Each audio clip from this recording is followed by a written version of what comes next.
主啊，2026年2月14日，每日圣安宫读经，有关性命。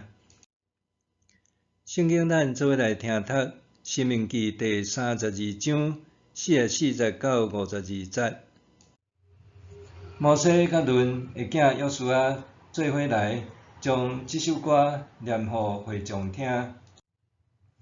摩西将这话拢讲互以色列众人听了后，佮对因讲：我今仔日警戒恁的话，恁着会记得，嘛着吩咐恁的后代切实遵行这个律法一切的话，因为这个律法对恁毋是空空无路用，是恁的性命。这个律法会互恁伫过约旦河要占领的地，久长徛起。迄日，上主吩咐摩西讲：你着去耶利哥对面的摩押地，就去阿巴林山区的尼坡山，看我要赏赐互以色列人做家业的迦南地。你会死伫你上去的山，亲像你的兄哥阿伦死伫何尼山，倒去恁的列祖遐。因为恁两个伫神的旷野，加利斯的米利巴水泉，伫以色列人中间得罪我，无尊我做圣。你通看对面迄个地，毋过袂当入去我赏赐互以色列人的地。有关性命。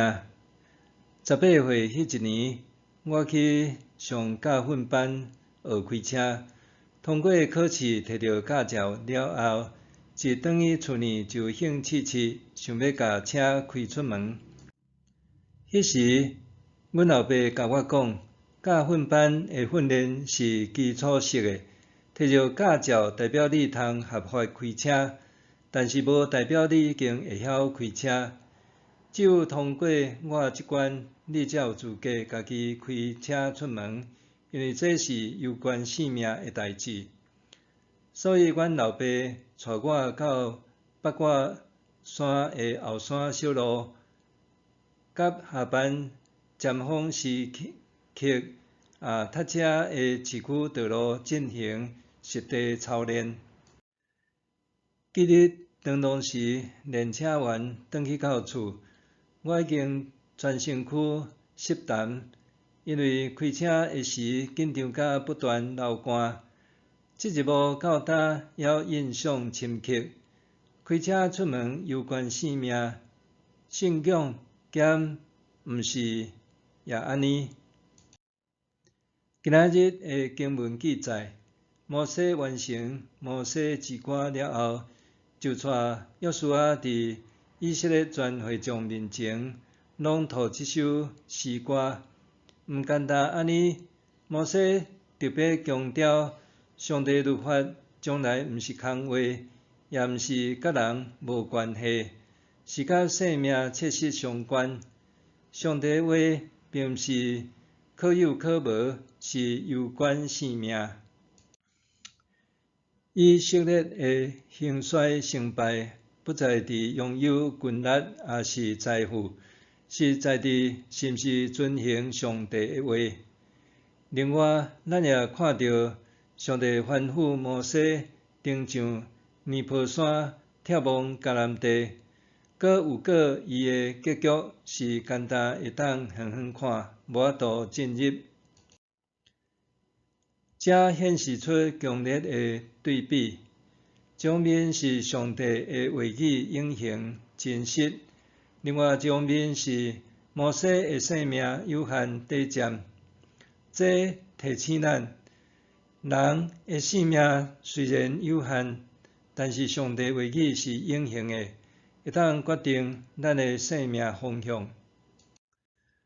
咱常常以为生命的品质处决伫健康、金钱、人脉，摩西却提醒咱，真正决定生命品质的关键是在地是毋是切实遵行上帝的诫命？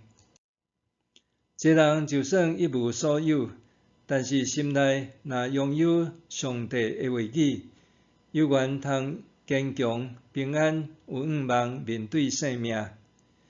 相反的，一个人就算拥有丰富的外在资源，若无上帝话语，内心可能犹原空虚不安。真可惜，今仔日犹原有真侪基督徒简单把圣经当作生命的参考书，认为有需要的时才摕出来显一下。有人就算读过圣经，也只是把伊当作参考，感觉容易遵行的就照咧做，感觉困难也是无想要遵行的就放踮一边。摩西却爱咱把圣经看作生命的指导手册，上帝话安怎讲，咱就拢袂丢涂就顺服，一步一步照咧做。